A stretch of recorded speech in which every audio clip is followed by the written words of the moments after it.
না, যে এলাকার মানুষেরা আপনার মৃত্যুর পরে আবার কবর করবে, আপনার খাটিয়া নিয়ে আবার কবরস্থানে পরে জানাজা করবে।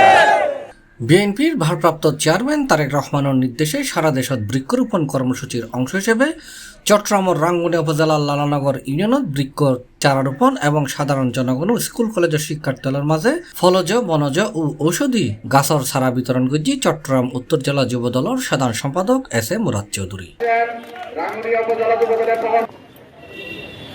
এ সময় তিনি পরিবেশের ভারসাম্য রক্ষা এবং আগামী প্রজন্মলাই রাঙ্গুনিয়া উপজেলার পর্যায়ক্রমে 50,000 গাছর চারা রোপণ করা এবং যুব দলের পক্ষতুন প্রত্যেকজনে আমরা আশা করব আপনাদের ঘরে ঘরে একটি একটি বৃক্ষ আপনারা রোপণ করবেন আপনাদের আগামীর জন্য, আগামীর ভবিষ্যতের জন্য।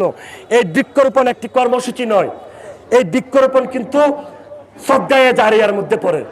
এই বৃক্ষ থেকে যখন ফল আসে, এই ফল পাখিরা যখন খায়, তখন আপনার জন্য দোয়া করে। এই বৃক্ষ অক্সিজেন দেয়।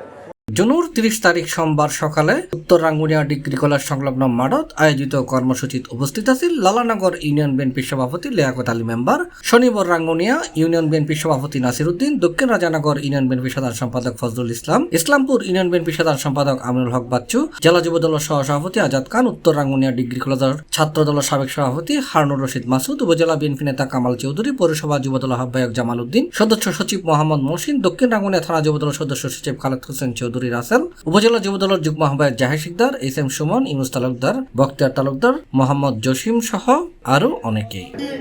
একটি কথাই বলবো, উপলক্ষে আমাদেরকে যে নির্দেশনা দিয়েছে সমগ্র বাংলাদেশে আমরা সেই নির্দেশনা পালন করব।